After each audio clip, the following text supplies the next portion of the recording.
The crossbench from the last parliament will all return, including Greens leader Adam Bandt and Zali Steggall, who held on to Warringah.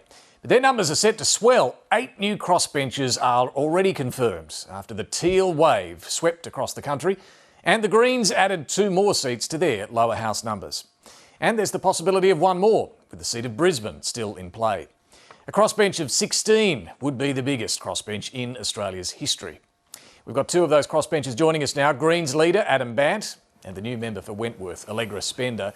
Congratulations to you both and welcome. Allegra Spender, let me start with you. The independents have crushed the Liberal moderates, particularly in those inner urban seats. What can you now achieve with this crossbench force? Look, I think that we can really speak for the community. Certainly that's what I'm going to be speaking for, the community in terms of climate, integrity and a future-focused economy. And frankly, I think the result yesterday has really shown that the community has moved beyond climate wars and wants real action on climate in this parliament in this decade. And that's something I think that we will very much be able to achieve and drive throughout this parliament. Adam Bandt, the Greens are now in a more powerful position. You'll have some company in the lower house, 3 Greens MPs at least. But if Labor gets to a majority in the House, will it need the crossbench? Well, that's ultimately going to be up to Labor and what the final vote is. I think it's a very clear signal, though, that there is a role for third voices in Parliament, in both the Senate and the House. The Greens will be in balance of power in the Senate, potentially in our own right, depending on how seats fall across the country.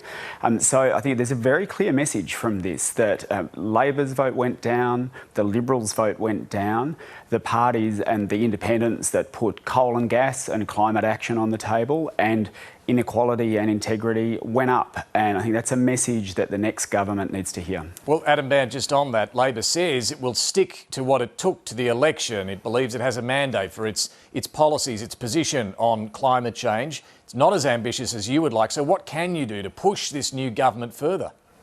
Well, look, the big issue is coal and gas. Coal and gas are the main causes of the climate crisis. Over the last 2 years, we've seen the US President Joe Biden say we need to cut methane usage and try and get the countries of the world to sign a global pledge. UK Prime Minister Boris Johnson saying this needs to be the time that we get out of coal. And meanwhile, you had Liberal and Labor taking a very different approach, saying we want to keep opening more coal and gas mines.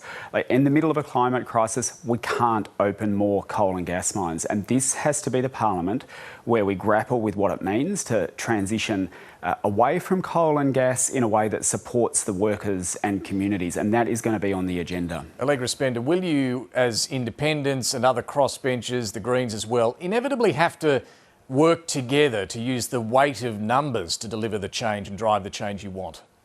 Look, I think we will need to work together and I'm there to work with all sides of the parliament because I think that's what being an effective crossbencher is. I'm not the opposition, I'm not seeking to be the opposition, I'm seeking to stand for the issues that are important in this area, in Wentworth, and then very much work constructively, collaboratively with the parliament, with business, with community, bringing those voices together to coming to answers that suit and manage all the expectations of those different parties. And a final question to you, Allegra Spender. Do you see what we've seen in this election result as a permanent change in the political landscape or a particular reaction to a set of circumstances?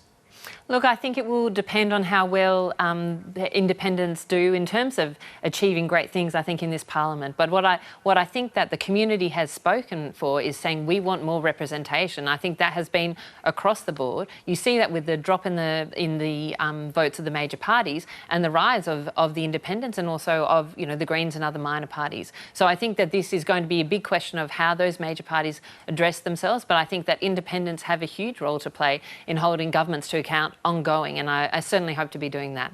Allegra Spender, Adam Bandt, thanks so much for joining us. Thanks, David. Thank you.